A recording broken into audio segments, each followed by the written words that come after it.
வணக்கம் நண்பர்களே. Israel Palestine update. அண்மை செய்திகள் என்ன அப்படின்னு பார்த்தோம்னா நிறைய அண்மை செய்திகள் இருக்குது. ஒரு 7 இஸ்ரேல் பிணை கைதிகள் கொல்லப்பட்டிருக்காங்க.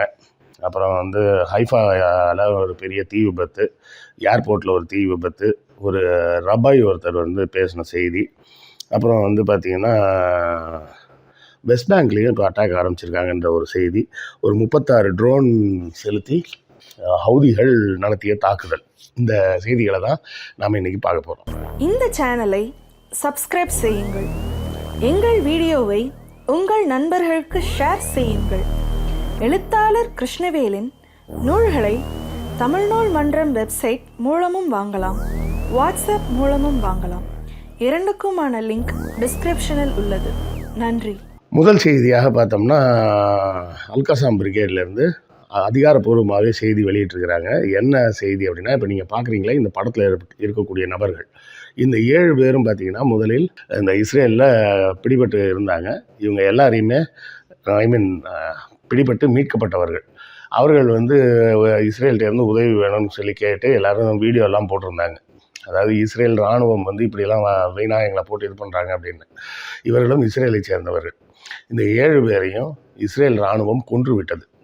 ஏன்னா இவர்கள் எல்லோரும் இஸ்ரேல் இராணுவத்துக்கு எதிராக பேசுகிறார்கள். முதலில் ஹவுதிகளின் பிடியில் இருந்தார்கள். பிறகு அங்கேருந்து தப்பித்து அங்கேருந்து அந்த பரிமாற்றத்தின் போது வந்துட்டாங்க. வந்ததுக்கப்புறமும் இந்த மாதிரி இஸ்ரேல் இராணுவத்துக்கு எதிராகவே இவங்க பேசுகிறாங்க அப்படின்றதெல்லாம் பார்த்துட்டு இதை விட்டு வச்சா சரியாக வராதுன்னு இந்த 7 பேரையும் கொண்டுட்டாங்க. இது ஒரு கொடூரமான செயல். ஏற்கனவே பார்த்தோம்னா போன முறை விடுவிக்கப்பட்ட யாரையுமே மீடியா முன்னாடி அப்பியர் ஆகிறதுக்கே விடலை. அவர்கள் பேசும்போதெல்லாம் பார்த்தா ஹமாஸ் எப்படி எங்களை நல்ல முறையில் நடத்தினார்கள், மனிதாபிமானத்தோடு நடந்து கொண்டார்கள், மரியாதையாக நடந்தார்கள் அப்படின்ற செய்திகளெல்லாம் அவங்க பேசுகிறாங்க அப்படின்னு சொல்லிட்டு இப்போ அவங்களெல்லாம் வேறு மெயின் ஸ்ட்ரீம் மீடியாவுக்கே வரக்கூடாது அப்படின்ற மாதிரி இது அவங்கள அடக்கி வச்சுருந்தாங்க. இதில் 7 பேரை இவங்க மொத்தமாகவே கொண்டுட்டாங்க அப்படின்ற செய்தியையும் ஹமாஸ் உறுதி பண்ணியிருக்காங்க. இது ஒரு முக்கியமான செய்தி. இப்போ ஒரு வீடியோ போடுறேன் பாருங்க.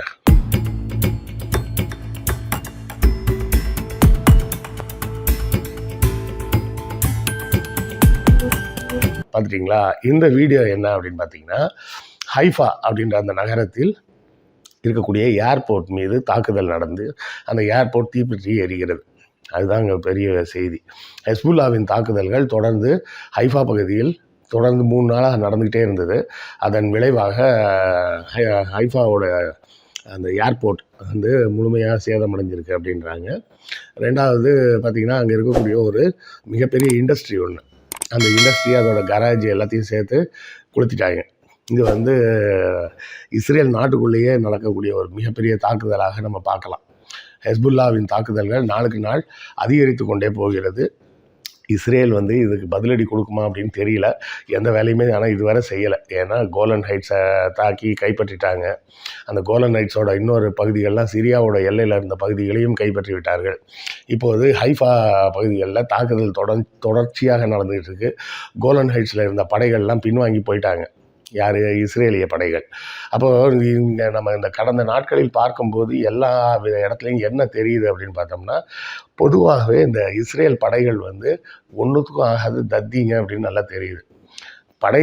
படை சண்டை நடக்கும்போது அங்கே போய் சண்டை போடுறதை விட்டுட்டு எல்லாம் எஸ்கேப் ஆகி ஓடி வராங்க. ஆனால் இருக்கக்கூடிய பொதுமக்களின் மீது தான் தாக்குதல்களை இவர்கள் தொடர்ந்துக்கிட்டு இருக்காங்க.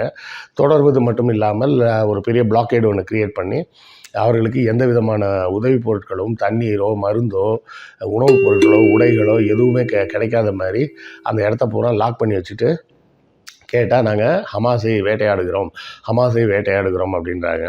அங்கே ஹமாஸ்லேருந்து பார்த்திங்கன்னா அவங்க அறிக்கை விட்டுட்டு தான் இருக்கிறாங்க. இந்த பக்கம் அமெரிக்கா முதல் முறையாக அந்த விஷயத்தில் நம்ம கொஞ்சம் கவனமாக பேசணும். ஏன்னா முதல் முறையாக போன வாரத்தில் பைடனும் கமலா ஹாரிஸ் 2 பேருமே இஸ்ரேல் மீது அழுத்தம் கொடுத்துருக்காங்க. ஆனாலும் அந்த அழுத்தத்தை மீறி இவர்கள் கேட்பதாக இல்லை. எந்த விதமான சீஸ்ஃபயருக்கு உண்டான போர் நிறுத்தத்துக்கான பேச்சுவார்த்தையிலையும் வரமாட்டாங்க. கெய்ரோவில் பேச்சுவார்த்தை வச்சுருந்தாங்க, இவங்க போகவே இல்லை. அதாவது மார்ச் 3ஆம் தேதி கெய்ரோவில் பேச்சுவார்த்தை. அந்த பேச்சுவார்த்தைக்கும் இவர்கள் போகவில்லை. இப்படியாக தொடர்ந்து அழிச்சாட்டியம் பண்ணிட்டு எங்கேயுமே இதை வந்து ஒரு முடிவுக்கே கொண்டு வர மாட்டேன் அப்படின்னு இதை பண்ணுறது வந்து வேறு யாரும் கிடையாது, நெத்தன்யாகு தான் பண்ணிகிட்ருக்கிறார். அவருக்கு என்ன பிரச்சனை அப்படின்னு பார்த்தோம்னா, இந்த பேச்சுவார்த்தையில் நாம் எங்கேயாவது ஈடுபட்டு சண்டையை நிப்பாட்டணும் அப்படின்னு சொன்னால் எதிர்க்கட்சிகள் பூரா சேர்ந்து இவர் வந்து செயல்திறனற்ற பிரதமர், இவரால் எதுவும் செய்ய முடியல, ஹமாஸிடம் இருந்து பணைய கைதிகளை மீட்கவே முடியலை, 150 நாட்களுக்கு மேலாயிடுச்சு, 5 மாதமாகியும் பணைய கைதிகளை மீட்க முடியாத கையாலாகாத ஒரு பிரதமர், இவர் உடனடியாக பதவி விலக வேண்டும். இதுக்கு வந்து இன்னைக்கு சீஸ்ஃபயர் கொண்டு வர்றதுக்கு சண்டையே போடாமல் இருந்திருக்கலாமே நாம். இப்போ எதிர்க்கட்சிகள் கேட்கக்கூடிய கேள்வி அதானே கேட்பாங்க, நம்ம நாட்டு இராணுவ வீரர்கள் எவ்வளோ பேர் செத்து போகிறாங்க இந்த சண்டையில், சரி இறந்தவர்களின் எண்ணிக்கையை பற்றி அவங்களும் பேசுவாங்கல்ல, 1000க்கு மேலே செத்துட்டாங்க. நம்ம வந்து டிசம்பரில் பார்த்தப்போ ஒரு 1200 வீரர்கள் இறந்துட்டாங்கன்றதை பார்த்தோம். அதுக்கப்புறம் உள்ள செய்திகள் நமக்கு வரல. அதனால் இன்னும் எத்தனை பேர் செத்தாங்க அப்படின்றத பற்றின எந்த விவரமும் நம்மள்கிட்ட இல்லை. அப்படின்றதுனால பேச முடியல. ஆனால் அங்கே இருக்கக்கூடிய லோக்கல் மீடியாவில், இஸ்ரேலில் இருக்கக்கூடிய லோக்கல் மீடியாவில் செய்திகள் வந்துட்டு தானே இருக்கும், தொடர்ந்து விவாதம் நடந்துக்கிட்டு தானே இருக்கும். அங்கே உள்ள மக்கள் வந்து பேசுவாங்கல்ல, அப்போ அதை தானே எதிர்க்கட்சி கையில் எடுக்கும். எதிர்க்கட்சி வேலை என்ன செய்யும், போர் நிறுத்தம்னு ஒன்று வந்ததுன்னா முதல் வேலையாக எதிர்க்கட்சிகள் கேள்வி கேட்பாங்க. 5 மாதம் கழித்து போர் நிறுத்தம் செய்வதற்கு பதிலாக அது முதல்லையே பண்ணிட்டு போயிருந்துருக்கலாமே அப்படின்ற கேள்வி வரும். அதனால் நெதன்யாகு நிப்பாட்ட போகிறதில்ல. அப்படியே அவர் போர் நிறுத்தத்தை கொண்டு வந்து எதிர்க்கட்சியை சமாளிச்சிக்கலான்னாலும் உள்ள கட்சிக்குள்ளே இருக்கிறவனே சொல்லுவான், நீ பதவி விலகு, வேறு யாரையாவது பிரதமராக்குவோம், உன்னால் எதுவும் முடியல அப்படிம்பாங்க. ஏன்னா ஏற்கனவே அந்த படைப்பிரிவுக்கான மந்திரியாக இருக்கக்கூடிய கேலண்ட், யஹாவ் கேலண்ட் இருக்கார். அவர் ஏற்கனவே இவர் சொல்கிறத கேட்கவே மாட்டார். வார் கேபினெட் மீட்டிங்க்கு இவர் கூட்டாக வரதும் கிடையாது.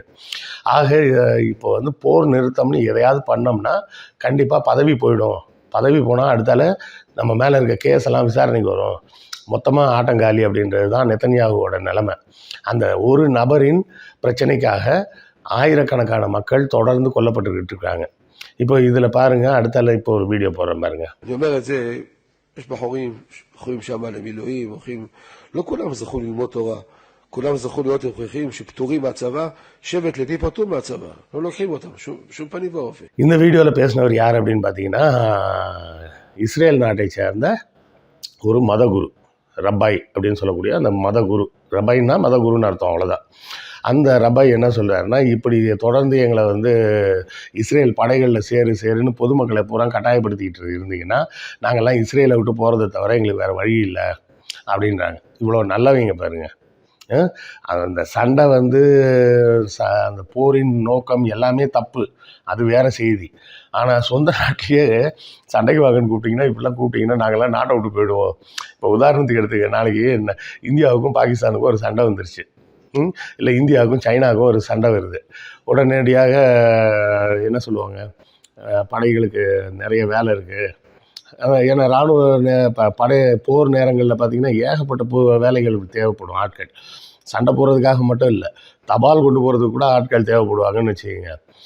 அப்படிப்பட்ட பல வேலைகள் இருக்கும்போது இப்படிலாம் கூப்பிட்டிங்கன்னா நாங்கள்லாம் நாட்டை விட்டு போய்டுவோம் அப்படின்னு இந்திய நாட்டில் இருக்க மக்கள் சொன்னால் எப்படி இருக்கும்? அப்படி தான் இஸ்ரேல் நாட்டு மக்கள். ஏன்னா இந்த போர் நேரங்களில் சண்டையை தாண்டி சில வேலைகள்லாம் நடக்கும். உணவுப் பொருட்களை சப்ளை பண்ணுறது, அதை பூரா கணக்கு வழக்கு பார்க்குறது, எந்தெந்த முகாம்களுக்கு எவ்வளோ உணவுப் பொருள் போச்சு, எவ்வளோ ஆயுதங்கள் போச்சுன்றதை கணக்கு எழுதி வைக்கிறது. இவ்வளோ இதுக்கு போஸ்ட்மேன் வேலைக்கு கூட ஆள் தேவைப்படுங்க. நம்ம ஹிட்லரே பார்த்திங்கன்னா முதல் உலக போரில் போஸ்ட்மேனாக வேலை பார்த்தவர். அவர் மட்டும்தான் தப்பிச்சிட்டார் ஒரு இராணுவ முகாமில். ஏன்னா இவர் வந்து எங்கேயோ உள்ளே போய் படுத்து தூங்கிட்டு இருந்திருக்கிறாரு. அந்த முகாம் மொத்தமாக தகர்க்கப்பட்டது, இவர் மட்டும் தப்பிச்சிட்டார். இவர் தப்பிச்சது வந்து தான் பார்த்தியா, நானும் சண்டையில் வார் வெட்ரன் அப்படின்னு சொல்லி அரசியல் கட்சியில் சேர்ந்து அப்படி இப்படி விட்டாலங்கடி வேலையெல்லாம் பண்ணி ஃபூரர் அப்படின்னு சொல்லக்கூடிய பதவிக்கே போயிட்டார். ஃபூரர் அப்படின்னா அல்டிமேட் லீடர் அப்படின்றது தான் அர்த்தம் அங்கே ஜெர்மன் மொழியில். ஒரு ஃபூரராக மாதிரி இல்லாத சேட்டை பண்ணி கடைசியாக 2ஆம் உலக யுத்தமே வர்றதுக்கு அவர் தான் காரணன்ற மாதிரி ஆகி ஜெர்மனியும் நாசமாக போய் அவரும் நாசமாக போய் எல்லாம் வீணாக போச்சுன்னு வைங்களேன். இப்போ இந்த நெதன்யாகு அப்படின்ற ஒரு நபரின் பிடிவாதம் வந்து இவ்வளோ பெரிய கொடூரமான விஷயங்களுக்கு போயிட்டுருக்கு. பத்தாவதுக்கு நாட்டு மக்களை கூப்பிட்டா நாட்டு மக்களுக்கு சார்பாக அந்த மதத்தின் தலைவரே என்ன சொல்கிறாரு, நாங்கள்லாம் சண்டைக்கெல்லாம் வரமாட்டோம், இப்படிலாம் பேசுனீங்கன்னா நாங்கள் நாட்டை விட்டே போயிடுவோம் அப்படின்றாரு. நல்லவர் தான். அவர் சண்டைக்கு கூப்பிட்டிங்கன்னா நாட்டை விட்டு போவோம்னு சொல்கிறதுக்கு பதிலாக சண்டையை நிப்பாட்டுங்க, இல்லைன்னா நாங்கள் நாட்டை விட்டு போயிடுவோம் அப்படின்னு சொன்னார்னா இன்னும் நல்ல மனிதர்னு நம்ம பார்க்கலாம். அவர் வந்து தனக்கு மட்டும் தான் பார்க்குறாருன்ற மாதிரி தான் தோணுதுன்னு வைங்களேன். இதை தாண்டி பார்த்தீங்கன்னா அமெரிக்கன் ஃப்ரிகேட் ஒன்று ரெட் சீக்கு அந்த அரபிக் கடலில் வந்திருக்கு. அந்த ஃப்ரிகேட் அப்படின்னா வேறு ஒன்றும் இல்லைங்க, கப்பல்லையே 2-3 வகையான கப்பல்கள் இருக்குது.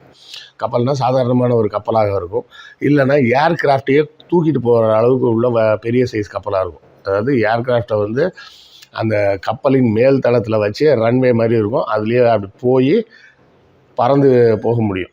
ஃபைட்டர் ஜெட் இருக்கும் பார்த்திங்களா, அந்த ஃபைட்டர் ஜெட் வந்து மூவ் ஆகிறதுக்கு ஒரு ரன்வே வேணும்ல, அந்த ரன்வேயோடு இருக்க கப்பல்களை வந்து ஃப்ரிகேட் அப்படின்னு சொல்லுவாங்க.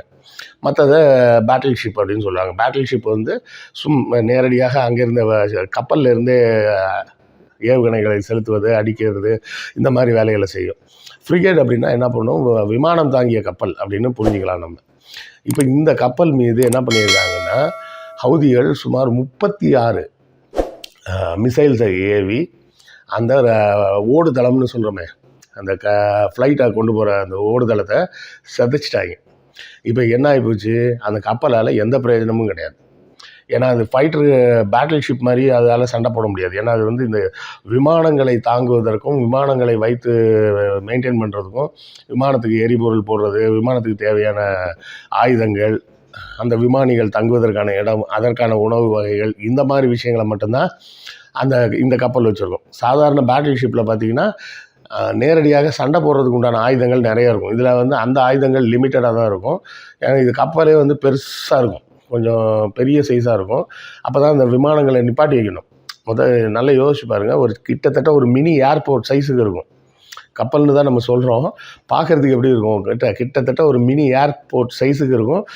அப்போ தான் அதில் வந்து பல ஃப்ளைட்டை நிப்பாட்டி வைக்க முடியும். ஃப்ளைட்டெல்லாம் நிப்பாட்டி வைக்கிறதுக்கும் இடம் வேணும், அவை ஓடுவதற்கு உண்டான ஓடுதளமும் வேணும். அப்போ அந்த ரன்வேயை வந்து மொத்தமாக சிதைச்சிருக்காங்க.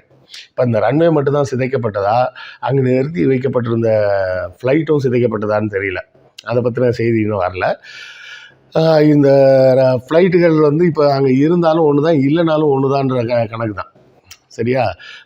சிட்டிங் டக்ஸ் அப்படின்னு சொல்லுவாங்க ஆங்கிலத்தில் சொன்னால். We are just sitting ducks அப்படின்னா அது ஒரு வாரமாக ஒரு வாத்து உட்காந்துருக்குன்னா அதை வேட்டையாடுறது ரொம்ப சிம்பிள், அப்படியே டப்புன்னு போட்டுடலான்ற மாதிரி.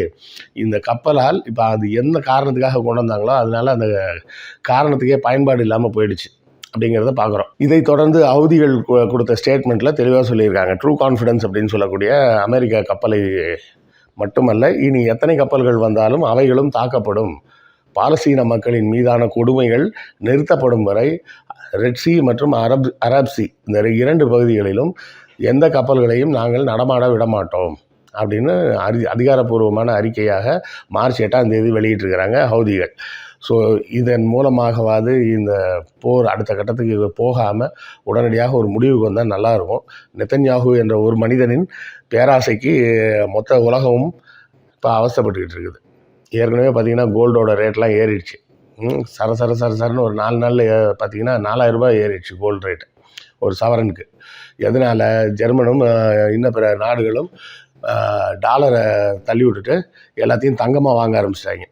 இந்த போக்கு இன்னும் போய்கிட்டே தான் இருக்கும். நல்லா யோசிச்சு பாருங்கள், ஒரு சண்டை எங்கேயோ நடக்குதுன்னா நம்ம பார்க்க முடியாது. அந்த சண்டை நடக்குதுன்னா டாலர் பிரயோஜனம் இல்லைன்னு டாலரை விட்டு ஒரு மற்ற நாடுகள் தங்கமாக சேகரிக்க பார்ப்பாங்க. தங்கமாக சேகரிக்க பார்த்தா மார்க்கெட்டில் தங்க விலை ஏறி போகும். அப்போ இப்படி 1000 பிரச்சனைகள் இதுக்கு பின்னாடி இருக்குது அப்படின்றதையும் நாம் கொஞ்சம் கூர்ந்து கவனிக்கணும். அடுத்த காணொலியில் சந்திப்போமா? நன்றி, வணக்கம். அப்புறம் நண்பர்களே, நம்ம சேனல் வந்து இப்போதைக்கு விளம்பரங்கள் தடை செய்யப்பட்டு இருக்கக்கூடிய காரணத்தால் உங்கள் எல்லாருக்கும் தெரியும், நமது சேனலுக்கு தொடர்ந்து நடத்துவதற்கு உங்கள் ஆதரவு இருந்தால் மட்டும்தான் நடத்த முடியும். அதனால் கண்டிப்பாக புத்தகங்கள் வாங்கி உங்கள் ஆதரவை தாருங்கள். புத்தகம் விற்பதன் மூலமாக வரக்கூடிய வருமானத்தை வைத்து மட்டும்தான் இனிமேல் இந்த சேனல் நடத்த முடியும். ஏப்ரலுக்கு மேலே தான் இனிமேல் நமக்கு வருமானம் வந்தால் உண்டு. அது போக பல ஆவணப்படங்கள் இருக்குது, அதையெல்லாம் பார்த்து உங்கள் ஆதரவை தரலாம். ஒரு பெய்டு டெலகிராம் குரூப் இருக்குது, அந்த டெலகிராம் குரூப்பில் சேர்ந்தீங்கன்னா என்னோட தினமும் மாலையில் உங்கள் வரலாறு சார்ந்த உங்கள் சந்தேகங்களை நீங்கள் கேட்கலாம். சாயங்காலத்தில் நான் அதுக்கு உண்டான பதிலை சொல்லுவேன். புத்தகங்கள் வாங்க தோழர் அமுதாவை கீழே கொடுக்கப்பட்டிருக்க நம்பரில் அதை தொடர்பு கொள்ளுங்கள். இது எல்லாமே முடியாதுனாலும் ஒன்றும் பிரச்சனை இல்லை, கமெண்ட் பண்ணுங்கள், லைக் போடுங்க, ஷேர் பண்ணுங்கள். எல்லாமே ஆதரவு தான். ஸோ உங்களால் முடிந்த வகையில் ஏதோ ஒரு வகையில் எங்களுக்கு தொடர்ந்து உங்கள் ஆதரவை கொடுத்து கொண்டே இருங்கள்.